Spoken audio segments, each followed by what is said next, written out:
Bonjour à toutes et à tous l'équipe, j'espère que vous allez bien.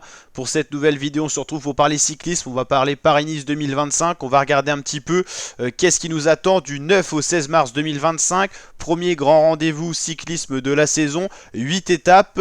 Un contre-la-montre par équipe, 1206 km, 16 100 mètres de dénivelé positive. Donc voici également la carte. On descend de Paris à Nice pour aller chercher le soleil, d'où le nom de la course au soleil. Donc franchement un programme qui va être sympa à partir du dimanche 9 mars jusqu'au dimanche 16 mars. Du dimanche au dimanche, sans journée de repos, c'est 8 courses, 8 jours de course. On va regarder un petit peu le palmarès. C'est Matteo Jorgensen qui a gagné la dernière édition, il sera là pour défendre son titre. 2023 c'était Tadej Pogacar, il sera pas là, le Slovène. Primoz Roglic en 2022, il sera pas là. Donc vous voyez beaucoup de coureurs brillants, des coureurs de grand talent. Maximilian Schachmann avait fait le doublé dans les années Covid en faisant 2020-2021. C'était Egan Bernal qui l'avait emporté en 2019. Marc Soler, l'Espagnol en 2018. Sergio Henao en 2017. Un peu plus loin en arrière, 2016, Geraint Thomas qui est encore dans le peloton professionnel. Et Richie Porte, l'Australien en 2015. Donc voici un petit aperçu du palmarès. Et donc les deux gros leaders qui seront dans la même équipe. Les deux gros favoris attendus, Jonas Vingegaard et Matteo Jorgensen. Vingegaard n'a jamais brillé encore sur cette course. Il n'avait pas souvent choisi dans sa carrière pour le moment. Voici les étapes et le profil. Deux premières étapes de plaine, un contre-la-montre par équipe en troisième étape. Deux étapes accidentées pour les punchers, 4 et 5. Étape de plaine pour la sixième étape pour les sprinters. Donc trois occasions pour les sprinters de briller. Un contre-la-montre par équipe, donc une discipline un petit peu différente. Une vraie étape de montagne. Et la dernière, on peut la considérer également comme une étape de montagne. Donc pas tant de chance que ça de s'exprimer pour les gros favoris. Les favoris d'ailleurs, Jonas Vingegaard, le gros favori, l'homme à battre. Double vainqueur du Tour de France et logiquement favori. Il est le seul fantastique au départ et le contre-la-montre par équipe sera très favorable à sa formation Visma Leise Bike comportant de nombreux rouleurs. Par ailleurs, le tenant du titre n'est autre que son équipé, Matteo Jorgensen. De plus, il est le meilleur grimpeur au plateau sur les coureurs engagés, on les verra juste après. Il est l'immense favori de la 7ème étape qui sera la vraie étape de montagne. Peu de doute sur sa victoire. Hors problème mécanique.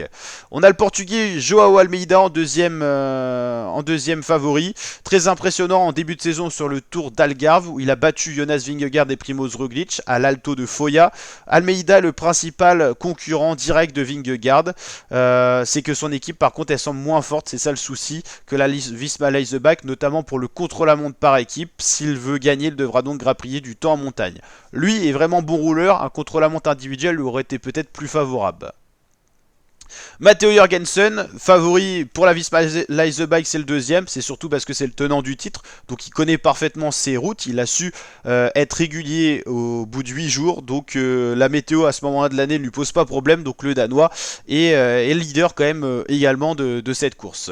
En quatrième position, Skelmose, Mathias Skelmose, Santiago Buitrago en cinquième, Thymen Arensman en sixième, septième le Russe Alexander Vlasov, huitième l'Australien Félix Gall pour la Decathlon AG2R, Ben O'Connor 9e favori pour la Jayco Alula et 10e Nelson Powlais pour la IF Education Easy Post, l'américain, qui sera également dans les grands favoris à suivre.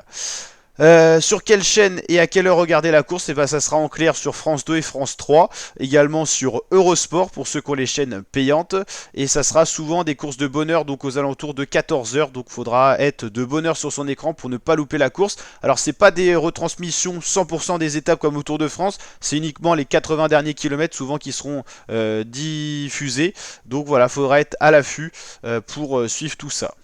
On va regarder justement les maillots parce que c'est une course de début de saison et les maillots, les partenaires ont beaucoup changé. Alors Alpecin de Scénic, ça bouge pas, donc les maillots plutôt classiques. BNB Hotel, ça change pas non plus. Bahrain Victorious, ça change pas non plus. Cofidis, ça a un peu changé avec les manches jaunes et vous avez un dégradé de 2 rouges plus clair et plus foncé en montant sur le dossard du coureur, sur le maillot plutôt. AG2R la mondiale, ça n'a pas beaucoup bougé de ce que je vois. IF Education Easy Post, ça n'a pas beaucoup changé. Groupama FDJ, pas de changement non plus. Ineos Grenadier, rien à noter. Intermarché Wanty, Lidl Trek, Movistar Team, la Boransgreux, il y a peut-être quelques ajustements, j'ai l'impression.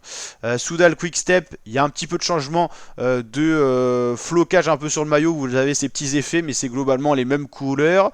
Jayco Alula, ça a bien changé. En violet, on reconnaît Michael Matthews, l'Australien.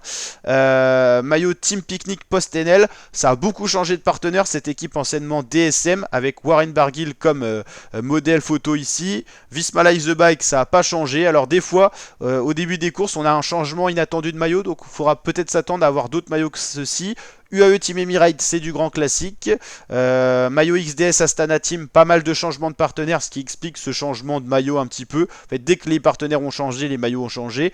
Kaja Rural, Total Energy, Tudor, maillot classique noir et Uno X. Donc pas tant de changements que ça. Je me demande s'il en manque pas un petit peu sur ce site-là, parce qu'on avait été sur Pro Cycling Manager. Il y aura des différences, je pense encore.